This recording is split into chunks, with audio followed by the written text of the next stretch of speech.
12-Sided Stories is for mature audiences and often deals with topics that may be difficult for some listeners. Discretion is advised.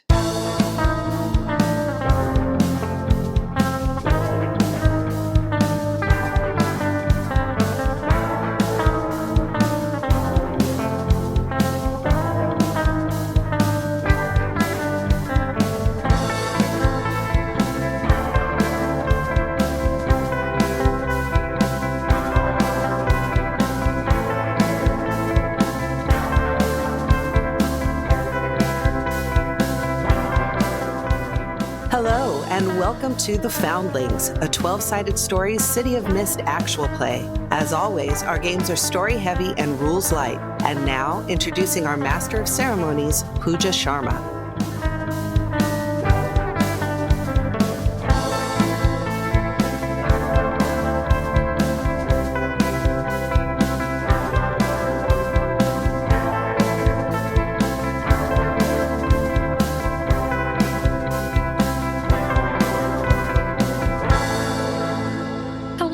Welcome to episode 2 of The Foundlings, our City of Mist actual play.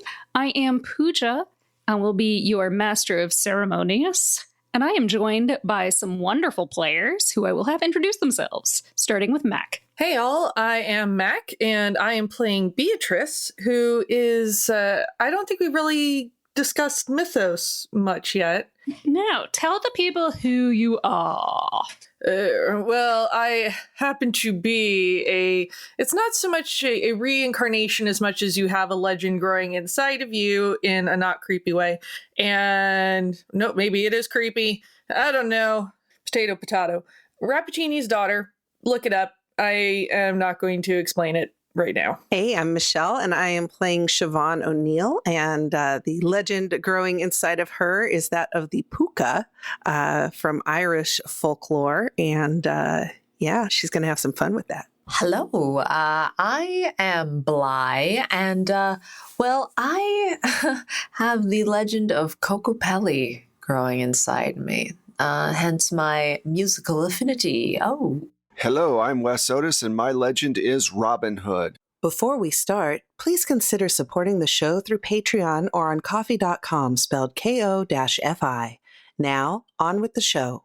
Okay, so last time on The Foundlings, we got kind of a glimpse of our group's everyday lives, and they each got the information that Miss Lacey, the woman who was their foster mother back when they were kids, has gone missing. And they each got that information in different ways, but they ended up at Miss Lacey's house together, which was kind of fitting considering how close they used to be when they were kids.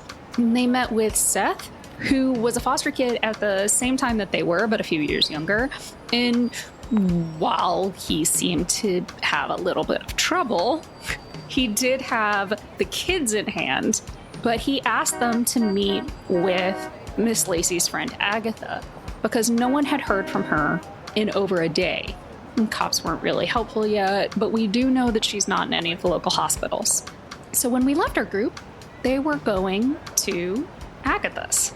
Indeed. Let's do that. Who's driving? Definitely Bly doesn't want to drive. She just doesn't want to. I can drive. I can drive. Aw, thank you, Noah. I definitely pat him on the back, maybe too hard, and I just kind of slip into the front seat of the car, drumming on the door a little bit. Great. Tell me real quick, Noah, what kind of car do you drive? I have a 2003 Ford Escort. It was my first car. It's still running pretty well, but, I want to afford something better, but it's going to take some time to get there. Is what I'm saying. I know I haven't seen you all in a while, and it seems like a small car, but the gas mileage is good, so still. You're still paying off your student loans. Forever. Man. I mean, I will say that Biden knocking off 10 grand of that would be, well, it won't do anything at all. Too real. Just meta alert. Okay. And do you drive like more of a bastion of the law, or do you drive more like the law does not apply to you? Oh no, the law applies to everyone. That's the most important thing is if we follow the laws, then, society runs properly. Okay. So you meander your way. 35 miles per hour. Luckily, she doesn't live all that far. And you pull up to a house that it's almost like it's been transported. This garden is super lush and cared for, but still has a sense of wildness about it. You're not sure how it gives off the impression that it's made of wood, while still actually just being the same stucco as literally every other house on the block. Also, you're not sure, but it's possible that the birds are staring at you on the way in. Not in a bad way. I think B doesn't notice that she's too busy running her hands kind of over the wildflowers and stuff on the way in, taking in somebody else who appreciates and takes care of the nature around them. Absolutely. I'm staring the birds down. What you looking at? I definitely notice, but I'm more kind of like, all right, what's the vibe right now? Do I feel like I'm in danger, or is it just like being observed? No, you're not in danger here. But you are definitely noticed on your way in. You get the impression that not a whole lot goes on in this neighborhood that Agatha doesn't see or hear about. Well, I kind of, I'm a little tickled by that. I kind of do a little fake-ass curtsy to the birds. Hello there. And I do a little twirl. I just keep just a little drunken skip up to the front door. Like, I see you, you see me. Hello. As you knock on the door, the woman who answers it almost right away, she is almost the epitome of a grandmother, but that time has treated really, really well. But she's wearing the big dress. She gives off this aura of like loving kindness and will also kick your ass if you step out of line. And this is the Agatha you always remembered. You're not 100% sure that she looks any different than she did when you saw her hanging around with Miss Lacey 2 decades ago. And do we have pretty positive memories overall of her? Yeah. Definitely. Mm-hmm. I'm just going to give her a big ol' hug. Hello, Agatha. Auntie Agatha? Or just Agatha? I mean, that's up to you. What kind of relationship do you have with your elders, Bly? I probably would be first name. Be like, yeah, I'm adult now. What's up, Agatha? But I'm like, Auntie. And she, pinches your cheek. She's like, Bly. Oh, it's so sweet of you all to come. It's good to see you. I definitely feel like I haven't seen Noah in quite some time. Aren't you looking professional now? B, you definitely, I have to have you come over more often. We could have, such a good time in the garden. I mean, it's lovely. It's absolutely lovely. I don't think you need my help. Come in. I made tea for everyone. Oh, thank you. You're so sweet. B, come help me with the tea, darling. Yeah, yeah. And then she sits you all down in the living room. You each get your own cup, prepared the way that she thinks you should have it. Oh, mint. That's my favorite. It's supposed to be soothing for your nerves. Yes. It's what I think every time I see mint. Yes, as I was telling Seth, Lacey, it's not that I think she's been in trouble, but of course, I mean, it's obvious looking at you that you've come into your own, shall we say? And as you look at Agatha and she looks knowingly at all of you, you realize that Agatha knows that you are all Rifts, and she might see a little deeper than you maybe would have thought. And obviously, since you've awakened, you know about Lacey. Well, did we just skip? Did I blank out some conversation? I'm so sorry. What? She always did love a secret. That woman, I swear. Well, darling, Lacey is a Rift. She always did have a soft spot for kids like us. And she did, very much so. And she knew that you all needed a rather guiding hand, if we could say. You keep talking about her in the past tense. No, I'm talking about what she did when you were children. My point is, so Lacey likes to weave the lives around her. Like a spider? I don't... And she just kind of, like Lachesis. Oh. That cleared it up. So, it was not just about the kids. She has a finger on the pulse of the town, obviously. And someone else had been pulling some strings. Someone evil? I mean, good, evil. People contain multitudes, dear. You should probably expand your mind a little bit. I'm just... fair, Agatha. I just, I'm on edge. And we all are, but Lacey had found out about some things, and she wanted to find out some more information. And she set up a meeting well, there's no use for politeness anymore. So Lacey had heard some stuff was going on, and there's no point in sugarcoating anything at this point. You are all adults, even if you don't always act like it. She went down to grill Hollister at the New City Times to get some more information, possibly get him to give up one of his sources, which I'm sure Noah knows exactly how easy that is to do. But if anyone could do it, Lacey could. Honestly, at the moment, I can't actually leave my house. Because you know the Beakerheads, don't you? The self-styled scientists that own the property next to the Covens. Yeah, I hate those guys. I really reject the labels good and evil. But really, if anyone I was going to call evil, it would be the Beakerheads. Who even calls themselves the Beakerheads? Honestly, I thought that was a derogatory name. I was a little thrown aback hearing it. No, they came up with it themselves. It's wild. What a bunch of beakerheads. No, just kidding. My character would not say that, but I had to. Out of curiosity, who are you if she's Lachesis? Darling, I'm a hedge witch. I figured the birds and the plants and the way I always brewed you a medicinal tea might have given it away. Okay, so in court, when I'm trying a case, I have a list of facts and things that I use to get the state's version of what we feel has happened across. In this instance, and listening to this conversation that you've told us, I'm missing a lot of facts.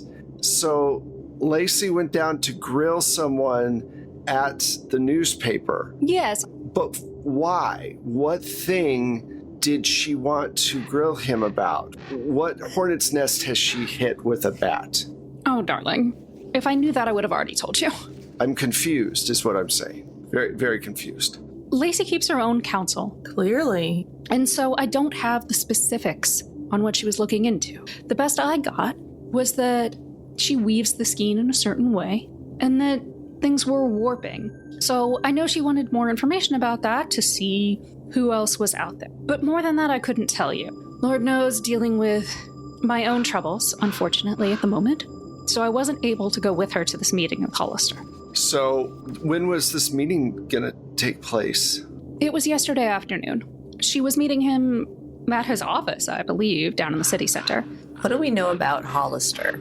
You've heard the name before, and he's, for those of you, it sounds like Belai is pretty keyed into what the pulse of the news and what's going on in the city. You know that he's had a lot of bylines on breaking stories and what's going on in the city. He runs the crime beat pretty heavily.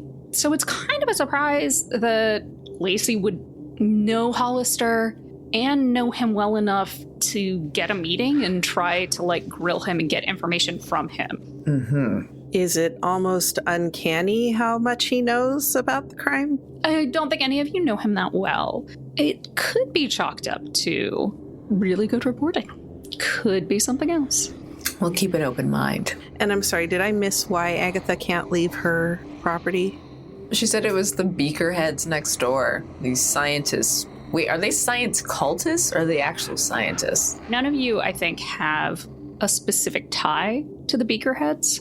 So the question is how much any of y'all would know about what they've been doing and what their goings-on are and kind of what the plays are between the city. And in this case, I'm going to have Noah, who has been asking all these questions, roll an investigate So what you'll do is you roll your 2d6 plus the power tags that would be applicable. Right. Roll plus power. So it's just the power tags. All right. All of your rolls are going to be plus the applicable power tags, which makes it easier and a little more confusing in the system, but it does mean that if you have stuff that, like when we answered all those questions during character creation, do the answers to these questions have a benefit or a negative in this current situation? All right, I have a +3. So that is a, let's see, 8, 9, 10, 11 altogether. So, you've not only heard of the Beakerheads before, but you've actually prosecuted a couple of their cases. In this case, you know that they are an incredibly well-funded group. They all do weird scientific experiments. They're each gods in their own minds and use their wealth and their connections in the city to get out of trouble more than once. Okay. I ask Agatha, I go, how are the beaker heads affecting you specifically? Like, how are they keeping you stuck in this house? The Beakerheads are making a move on Coven territory. Just like they're a group of rifts, those of us of more of a witchy persuasion have formed the Coven.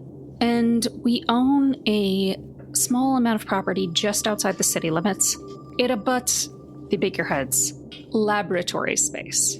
They've been trying to get the city to cede our land to them. They've got some really high-powered lawyers. I have been leaning into some divination.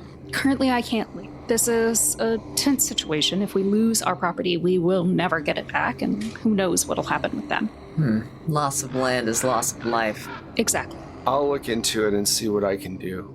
Oh, thank you, dear. I wouldn't want to use your connections, but... Oh, no. That's obviously wrong. I mean, you can't just allow people to take what's not theirs and just because they have more money. I will find out what I can and we'll go from there. Maybe I'll just walk next door and have a conversation with one of them. Anyway, we'll figure it out. Thank you. And I wish I could be more help, but Lacey is... Lacey always thinks she knows best. It's hard to go up against such confidence.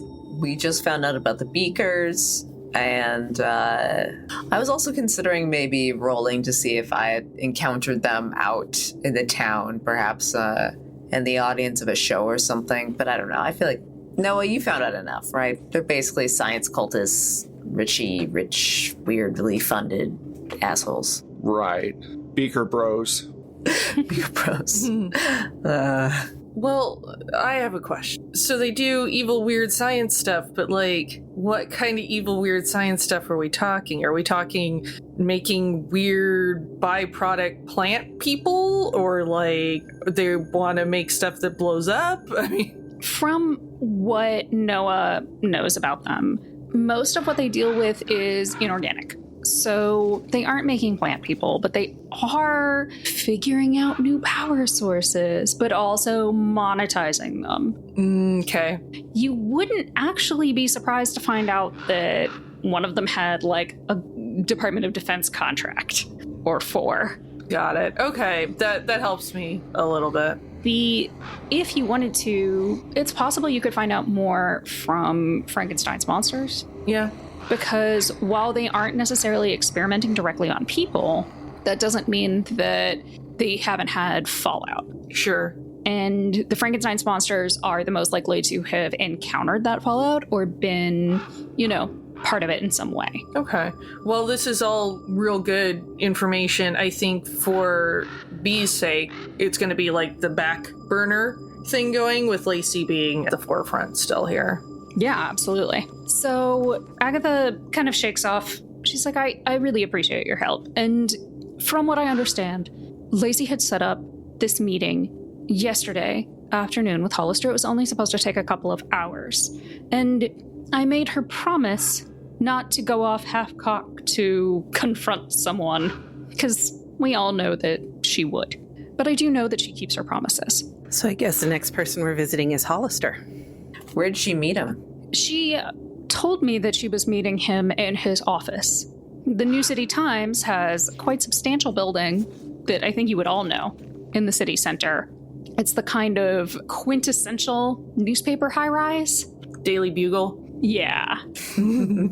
All shiny with the big windows. Built in the 1930s because all newspaper buildings were built in the 1930s. Yep. Even when they weren't built in the 30s, they were built in the 30s. So, do y'all want to go down to New City Times? Yeah, Yeah. absolutely. Yeah. Time is That's- of the essence. Indeed. Let's say tip our hats to Agatha and be on our way. Thank you very much for the tea, ma'am. Always a pleasure to see you. And you as well. Call me if you need anything. Of course. And, you know, as much as I know Lacey can take care of herself, I am worried about her. We all are. Yeah, we'll make sure she's okay. So y'all make your way to the city center. It takes significantly longer than getting to Agatha's house. And you come up on the New City Times building, which is, like we said, built in the 1930s, quintessential newspaper high-rise. When you walk inside, you're inundated by the sound of clicking, like what would have been typewriter keys and is now like bustling computer typing and like people going from place to place, like, oh, tomorrow's copy. It's a very like thriving newspaper culture, despite the move over to mostly digital. The New City Times will never give up their paper. When you walk in, there is a receptionist desk right towards the front. And the person there says, you know, looks rather busy, despite the fact that no one else is there walking in, routing calls, taking messages, throwing out emails. You know, there's a whole checklist next to them of like tasks, and as they go through, like they check them off and go. It is very, very efficient. But also you get the impression that this entire office hinges on them. Oh, God. I sort of push Noah towards the desk. He's in a suit. Yeah. Hello. Oh, that is an amazing list of things to do. I commend you on your paperwork. That is quite impressive. Thank you. Can I help you? Did you need something? Yes, I know you're super busy, so yes, I do need something. We would like to speak with Mr. Hollister. I'm from downtown, the prosecutor's office, and I just have a few questions for him about a case I'm working on. Do you have an appointment or a warrant? Well, I'm not a cop. I'm a lawyer. I'm not here to arrest him. I just have a couple questions for him, and we have a missing persons case we're working on, and we were hoping maybe he could help us out. Well, you know Mr. Hollister is very busy, and you haven't even given me your name. Just I'm your Noah lawyer Hurst. From okay. I will call up and see if he is in, Mr. Hurst. Thank you. Mr. I am a lawyer, not a cop. And they turn, type a few buttons, call up. Do I notice anything, like, is there any way for me to discern where Mr. Hurst is just by looking at what they're doing, or no? Let's have you roll a change the game. And we'll see if y'all can spy a directory of some sort on this incredibly well-organized desk. Is there a sign-in sheet on the desk? Like a ledger of people signing in? There is, for the people who have had appointments. Well, I think Miss Lacey would have had an appointment, so I want to see if she checked in for it. And as the receptionist is calling up to Mr. Hollister's office, you can take a look around. You see that there is an appointment book. If you flip back one page on it, you'll see yesterday's appointments, and towards the bottom, Miss Lacey did sign in Okay. with a 2:45 appointment with Mr. Hollister. Was there a sign-out time, or is there only sign-in? Only sign-in times. Okay. So I think I'm going to use my get into the suspect's head. And I have, for my mythos, I have amazing stealth. So those are the two things I'm going to, so +2. I got a 10 altogether. Great. As the receptionist is distracted, you're able to look over and kind of surreptitiously move a couple of pieces of paperwork on their desk with your amazing powers of stealth to spy the phone directory that also has office information on it. And you see that Hollister's office is on the 6th floor, and it has a room number. And just after you get this, the receptionist turns back around and they say, "I'm very sorry, but Mr. Hollister is incredibly busy on deadline. As you can see, we are a working newspaper. If you would like to make an appointment and come back tomorrow, maybe the next day, I'm sure he would be happy to see you then.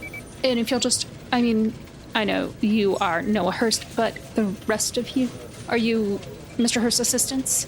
Who should I say is calling?" This whole time, I've been really grossed out by the whole deal. Just looking around the office, this is disgusting. It's so sterile and shiny. The computers annoy me. I'm just been not helping at all. But now that this is kind of crashing and burning, I'm looking and I'm kind of thinking perhaps I can make a convince. Unless, Noah, you're still in the lead. Do you have another power move? The only thought, you know what? I'm going to say I don't want to metagame, so I'm going to say I'll tell you what my idea is later after you do your thing, and if it doesn't work, then we'll talk about what my idea is. How's that? I think that works. Okay. Yeah, I also have an idea, so... Yeah, me too. Go for it. I'm just... Yeah, go for it. See if your idea works first, and then we'll go from there. Yeah. It might be a bit drastic, but yeah, I wanted to... No, luckily, I don't have any weapons as of now, so I want to look around, see if there is a picture of perhaps a CEO or a manager around, because I don't know anyone else in this office. Just want to see if there's one that I can see. You do see on the wall there is a framed picture of the current head editor of the paper. Okay. And it is Ide Michaela. Ide Michaela. All right. And I take a little look at that picture, and I go around the corner where there's a bathroom hallway. I'm assuming there's some sort of... They don't want any of the normies to pee amongst the upper echelons of the people who work here. So I'll go up there.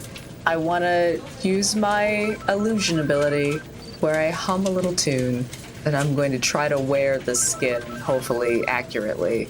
So you are trying to shapeshift into the head editor of the New City Times.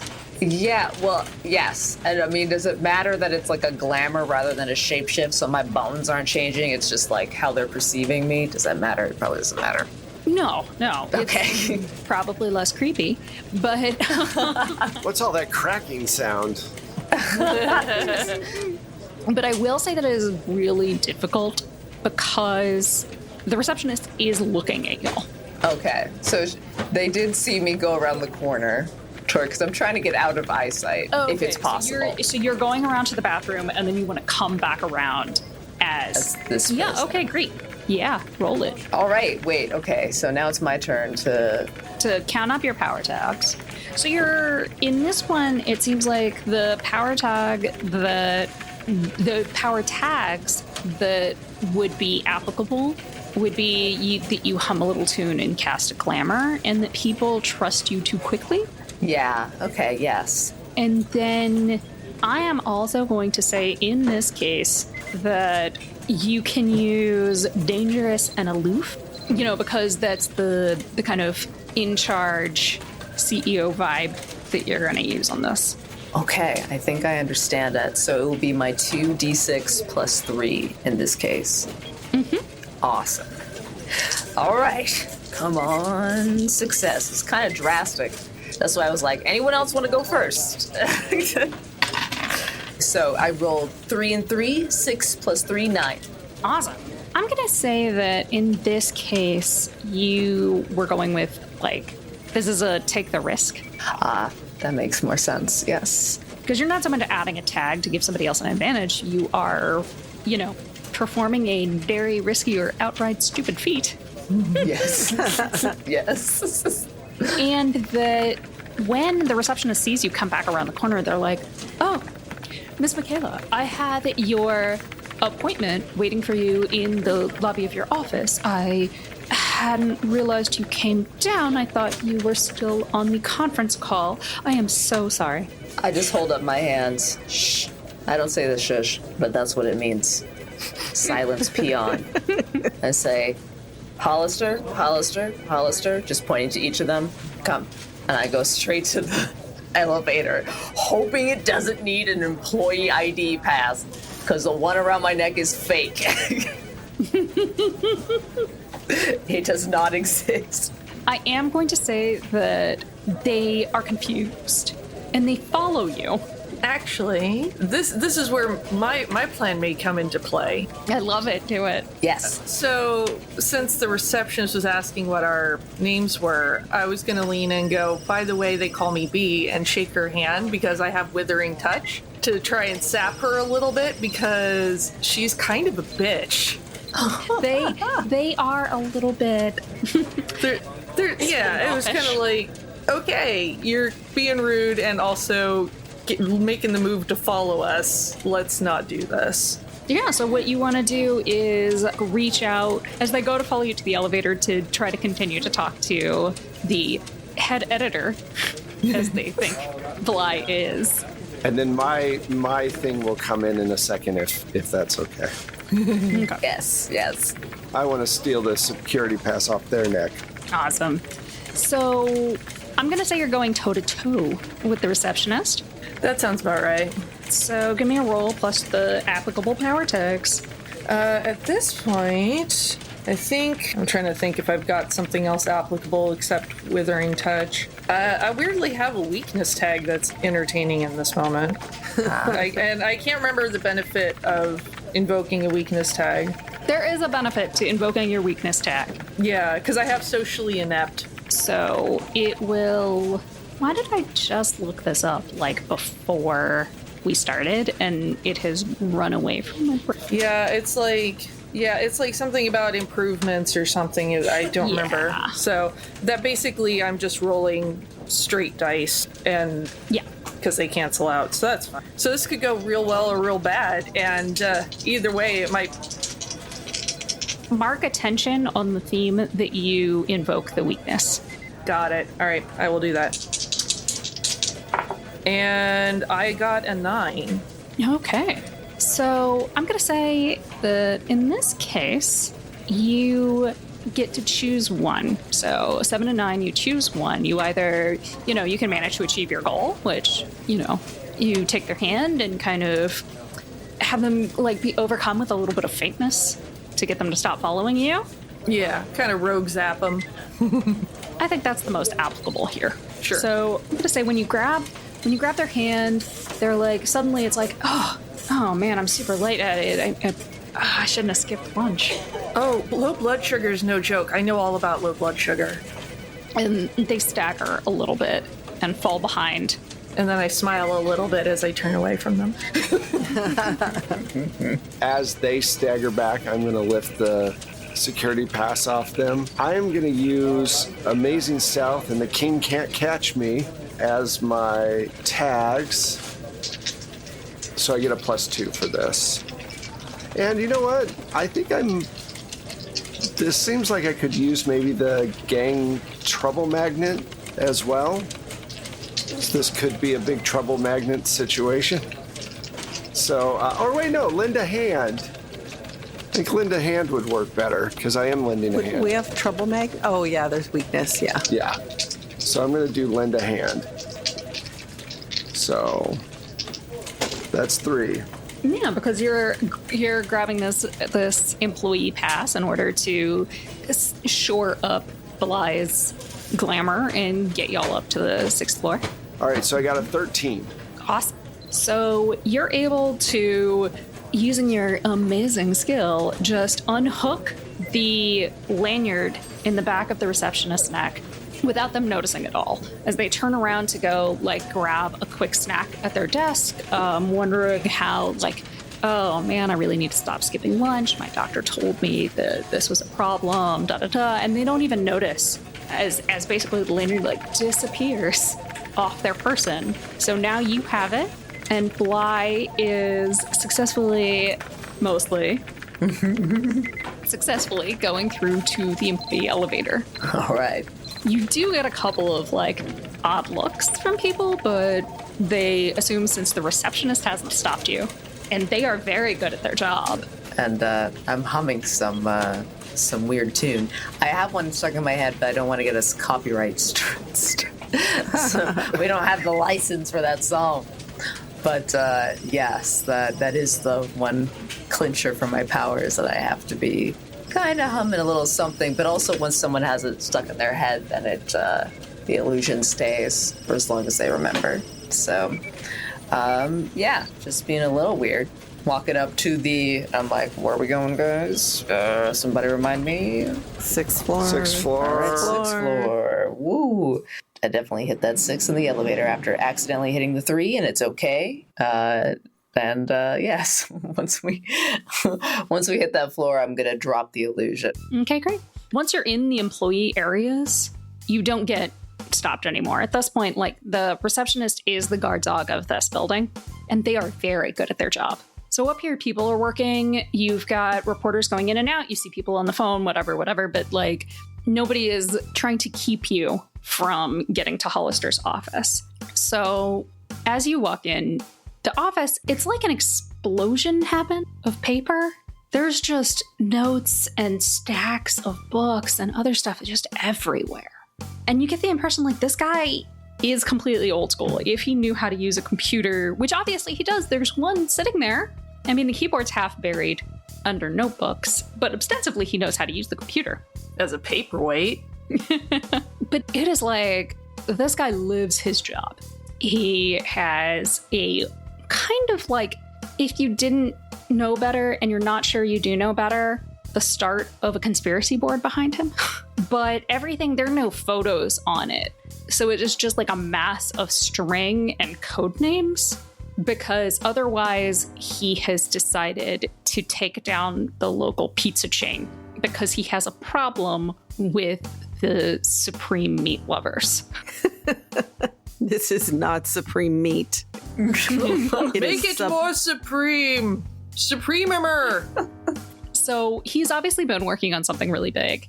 And the person, after you take in this whole, like, chaotic mess of an office, there is a man, and he looks, you can kind of tell that on one hand, he looks like a normal everyday reporter, like middle-aged guy, doesn't get out as much as maybe he could.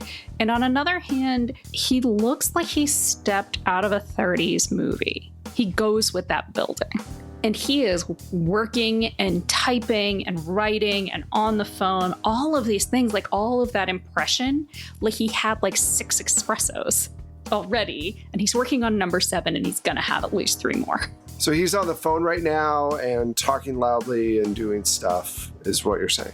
Yeah, he is super, super busy, like kind of this frantic, like at some point he turns around back to the board to, like, you know, like put a pin with another piece of string connecting 2 things. And honestly, like, considering how he's supposed to be this great investigative reporter, he hasn't noticed that y'all are there. I just sit in the chair in front of his desk, like plop down and look at him. And eventually he looks up and he's like, oh, yeah, Gladys, it'd be awesome if I could just get another. You're not Gladys. No, not Gladys. Benny, I'll call you back to the person on the phone. Hangs up. Hi. I like give this big cheesy smile. Hi. I just have a couple of questions, if you don't mind. My name is Siobhan, and these are my associates, and we are friends of Miss Lacey. Oh. And we understand she had a meeting with you yesterday? Yeah, that old broad thought she could strong arm my sources out of me. Well, she is a formidable force. True. But here's the problem. She's missing, and this is the last place anybody knows she was. Oh, no. See, this is what I told her. I told her not to get involved with stuff that was over her head, but she wouldn't hear nothing of it. Well, what was the stuff? Look, I can't talk too much about it. Confidentiality, protecting my sources, protecting my story. Because if anybody knows what's going on in this city and is going to write the story, it's going to be me. But I will tell you that somebody's been making connections in this town. Connections that weren't previously made. And if anybody's going to make connections, I want to know who that player is. but it's been real hard to find out if anybody willing to talk. So I finally found somebody who's willing to say something, and it's been real hard. And Lacey wanted to know who that is. Connections about what? Well, as you can see, and he points to the murder board behind him, that our city has a normal amount of crime. For a city our size, I wouldn't say that we're doing great. Don't listen to what the mayor is telling you. But we're also not like a hotbed of nefarious activities either.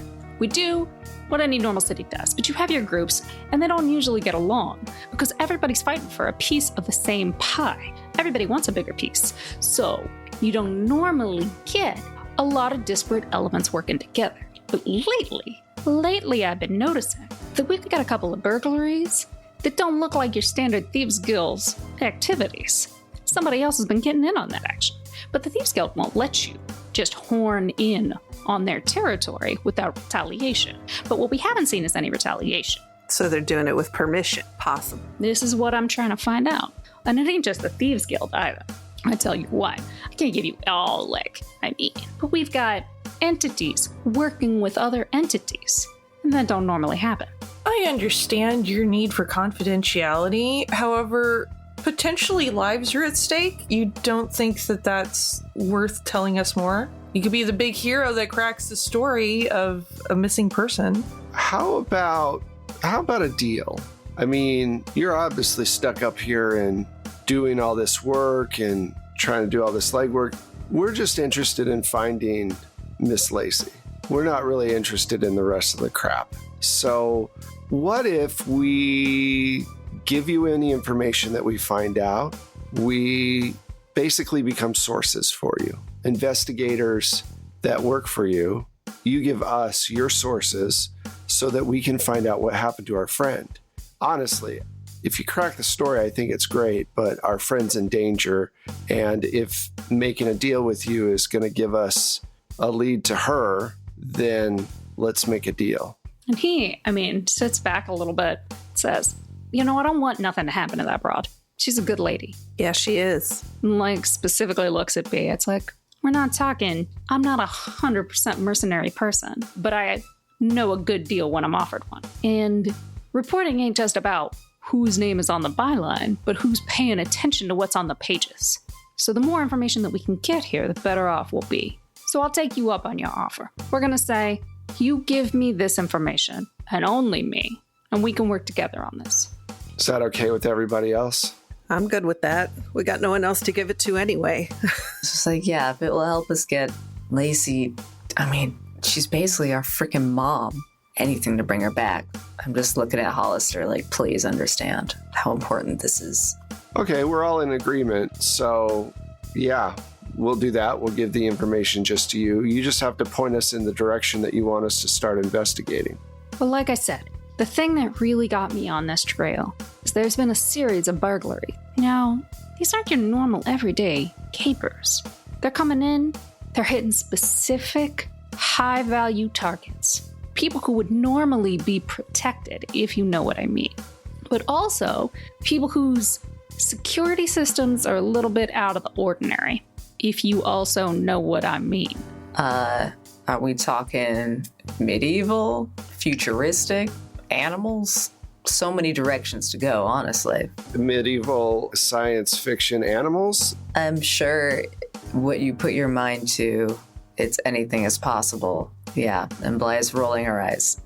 We've got some cutting edge technology, along with something where you could say maybe significantly advanced technology is indistinguishable from aliens? Magic. Oh, okay.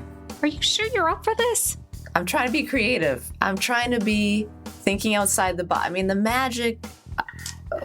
Sure. I don't know. Things could be weirder. I'm just saying. And she just twirls her hair like, whatever, don't judge me. So the burglaries are the first place that we should look into. Is there anybody in particular that got robbed that is like the highest person on the list? And what do you know what connection all of this is to Lacey? Lacey believes, like I believe, that it takes a specific and formidable person to bridge those gaps between groups. They aren't people who have any love for each other. So a kingpin. Possibly. Somebody coming up from the ground up, maybe? Don't know. That's what I've been trying to find out. But everybody's been real tight-lipped. So I started with the Thieves Guild. Haven't gotten a whole lot of inroads there. I'm not sure you're gonna do so much better, Mr. Prosecutor's Office. I said, I have put my share of Thieves Guild people in jail, so maybe I will do well. Who knows? I don't think that's what she meant, but all right. But I have been able to pull some information previously out of one informant. Her name is Thomasina. She goes by Tommy because who wants to go by Thomasina? Who does that to the kids anyway? Ugh. Well, it's a place to start at least. And then there was one real high profile talk. So here's the thing that tipped me off onto the whole thing, is that one of those higher up executives in Gash Corps got hit. And not at the office either, but she got hit at home. So normally, Gash Corps is real good about protecting their people, and they work pretty closely with the Beakerheads to make sure that nothing gets by. So you get the name Catherine Purvin of Gash Corps. Corbin. All right. And she is a mid-level executive there. All right. Or you got a number or something we can call you when we get some information for you? Yeah, I'll give you my direct line. Right. Thanks. Mari downstairs is good at what they do, but maybe a little too good. Also, I want this just to stay between us. Of course. Well, it certainly will because we snuck up here, so. Really? And he looks like impressed at that. More impressed than he has been at the idea of y'all actually investigating for him. He's been very dubious. There a back stairway out of here where we can avoid them on our way out? Sure, I'll take you down the smoker path. Mari don't like smoke. They're always concerned about our health and the smell. Mostly the smell. Does he have like a bunch of ashtrays in here full of cigarettes or something? No. Hollister catches you looking around and he's like, I don't smoke, I do paper. If anything happened to my paper, if anything happened to my notes, Oh. they go up like a, I don't know, stack of fireworks. So Hollister takes you down a back stairwell. You know, it leads you out to the back of the building next to the dumpsters, where the lovely scent of cigarette and other kinds of smoke kind of mingle with the aroma of hundreds and hundreds of takeout lunches, half abandoned, and old pots of coffee. Blech. That's just Bly's natural reaction. Very mature. Oh. He's like, I expect to hear from you. You will. Give that old lady my best. And basically, like, sprints back up the stairs. Shouldn't be possible to move that way. Apparently, coffee is his superpower. A slight meta question. I was imagining him in like black and white this whole time. Does he have like an air of him where it's like Sepia "Are you-" tone. Yeah, it's like, are you out of He does it, like, in the snatches that you get of like, his kind of other... It's almost like the color kind of drains. He does feel like he stepped out of a 30s movie. That Hollister intrigues me. Not sexually, just Thanks for clarifying. Bly makes it. Yeah, I'm just saying. You guys Like- assume things. Hey, we can Yeah. get to know him later. We got No, work I'm to just do. saying. It's cool. Whatever. And she just skips out of the alleyway. Can't deal with this right now. After talking with him, I feel like I gotta have a pack of cigs and a cup of joe. So what do y'all want to do? Do you want to go and try to hit up Catherine, or are you going to see if you can track down somebody from the Thieves Guild? I think that the Thieves Guild is going to... I mean, Catherine might be helpful in some instance, but I think the Thieves Guild is going to be the ones that if they were trying to take out somebody that was causing issue, they're going to be the ones we need to go after, you know? That's just my opinion, though. I mean, what do you all think? Do we know where they hang out recreationally? Perhaps I know. The Thieves Guild? Yeah, or like people from the guild. Like, is there a popular hangout spot? Maybe I've performed there. So yeah, y'all know that The Thieves Guild is actually running out of like a warehouse downtown, and it's like almost an open secret amongst the rifts in town because it epitomizes this kind of like fantasy level establishment, but to normal people it kind of looks like a rundown abandoned warehouse that deals in a lot of like different ins and outs and rickrack. But the reason why they call it the Thieves Guild is actually because it runs like a legendary fantasy Thieves Guild where people register and they go get trained up. And there are like, it's almost like a union. We go down there and it's just a bunch of LARPers. I was thinking the same thing. I'm in the Thieves wait, Guild. what? Like, the upshot being you get healthcare. Oh my god. They'll spring for lawyers. Yeah, I know, bastards.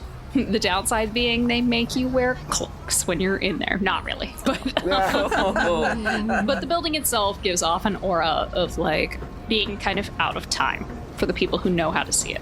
So do we want to head there first, or do we want to hit up the Catherine first? It's Catherine, right? I say we head for the Thieves Guild first. Okay, so the warehouse. All right. So you can make your way over to the Thieves Guild, and I'm going to say that that is a very good place to end it as we come onto nightfall in the city, and you head to the seedier parts of it. So thank you very much for joining us for episode 2 of The Foundlings. I am Pooja, and I've been your MC, and I've been joined by some amazing players today. Tell us where the people can find you, starting with Saint. Hello, I'm Saint or Saint Spider, and I have been your Bly today. You can find me on Twitter at Saint Spider TV. That's SAINTSPIDER